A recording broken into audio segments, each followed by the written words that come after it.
Hello, fellow humans. I realized earlier today that I've worked from home since 1997, and I thought I might have a couple of tips that might be helpful for people and fun. They all have to do with setting things. Number one is set an alarm. It's easy if you're not used to working from home and you don't have to get up to take the metro or commute for an hour. It's easy to kind of let yourself get in the pattern of sleeping late. Historically, for me, it always meant setting an alarm for 5 a.m. And what that did was give me at least an hour of alone time to read. And when I say read, I mean book length paper, book length material. I don't look at my phone in the morning. I don't look at screens. I don't look at the news. I make coffee and I read for however long it takes me to drink my coffee. What that does is it sets up your brain to work in long form all day long as opposed to short form. If you grab your phone, it tends to just obliterate your ability to focus. So set an alarm, number one. Number two is set goals. I have both a digital calendar and a print calendar, and the way things are in the world today, my plans and goals are changing minute by minute throughout the day. But every day I have a list of goals that I need to accomplish on that day, write them down. It's very helpful and also feels really good when you're able to go, check, take that one off the list.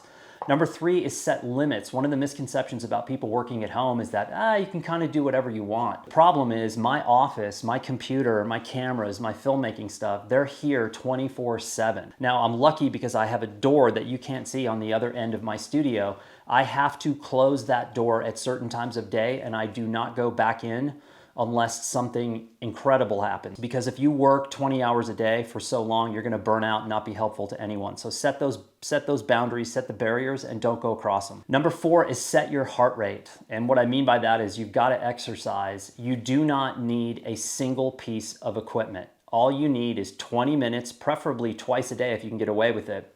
And I would schedule your exercise like you're setting all of these other things. It's just as important as doing an email or trying to set up for a webinar. You've got to exercise. So set your heart rate, 20 minutes, body weight only is all you need. But if you're not exercising your body, your brain is gonna suffer for it. And number five is set at some point during the day, set every single power switch you have to off. Your phone, your laptop, your iPad, your television, etc. Especially if you're one of those people hitting refresh on the news cycle every 8 seconds. That is not helpful really to anyone in the long run, and it's detrimental to you as a human being, I think, because one, you can't keep up with it all, and two, you don't need to keep up with it all.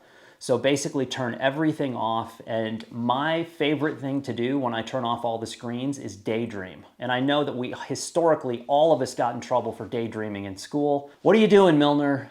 Get your head out of the clouds and quit daydreaming. If I had $1 for every time I heard a teacher say that. But daydreaming to me is harmless, and two, it's incredibly insightful for the creative process. And when I say creative, that transcends every job in human history. There's always a creative element to it.